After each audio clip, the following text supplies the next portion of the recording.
جو انسان آپ صلی اللہ تعالیٰ علیہ وسلم کی بات مانے گا جنت کے اندر ضرور جائے گا۔ جی ہاں، سن لیجیے۔ اور جو انسان آپ صلی اللہ تعالیٰ علیہ وسلم کی بات نہیں مانے گا وہ جہنم کے اندر جائے گا۔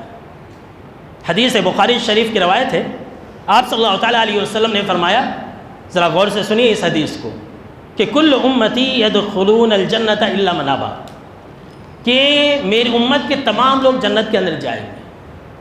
میری امت کے تمام لوگ جنت کے اندر جائیں گے۔ اب آپ لوگ خوش ہو رہے ہوں گے کہ بے نمازی بھی جنت کے اندر جائے گا۔ ابھی حدیث باقی ہے، ابھی کیا ہے، حدیث باقی ہے۔ آدھی ادھوری بات اگر سنیں گے تو گمراہ ہو جائیں گے۔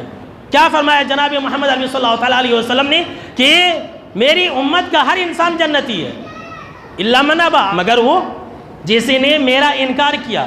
قیل ومن یابا، سوال کیا گیا کہ اللہ کے نبی اکرم و مکرم صلی اللہ تعالیٰ علیہ وسلم کس نے آپ کا انکار کیا؟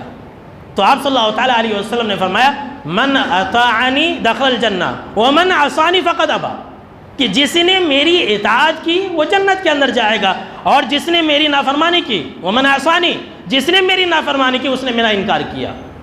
اللہ اکبر کبیرہ، اللہ کی پناہ۔ سنیے میرے بھائیوں اور جماعتی بھائیوں، کیا کہا جناب محمد عربی صلی اللہ تعالیٰ علیہ وسلم نے کہ جس نے میری نافرمانی کی اس نے میرا انکار کیا۔ آج ہم صبح سے لے کر کے شام تک اور شام سے لے کر کے صبح تک اپنے زندگی کے ہر معاملات میں، انفرادی معاملات ہو یا پھر اجتماعی معاملات ہو، آپ صلی اللہ تعالیٰ علیہ وسلم کی نافرمانی کرتے ہیں اور پھر یہ سمجھتے ہیں کہ ہم ہی مسلمان ہیں۔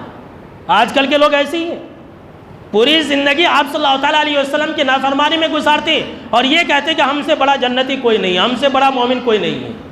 تو یاد رکھ لیجئے، کہنے سے کچھ نہیں ہوتا ہے، کہنے سے کچھ نہیں ہوتا ہے۔ جناب محمد عربی صلی اللہ تعالیٰ علیہ وسلم نے یہ بیان فرما دیا ہے کہ جو انسان میری نافرمانی کرے گا اس نے میرا انکار کیا۔ تو دیکھیے، جو انسان آپ صلی اللہ تعالیٰ علیہ وسلم کی بات کو مانے گا وہ انسان جنت کے اندر جائے گا۔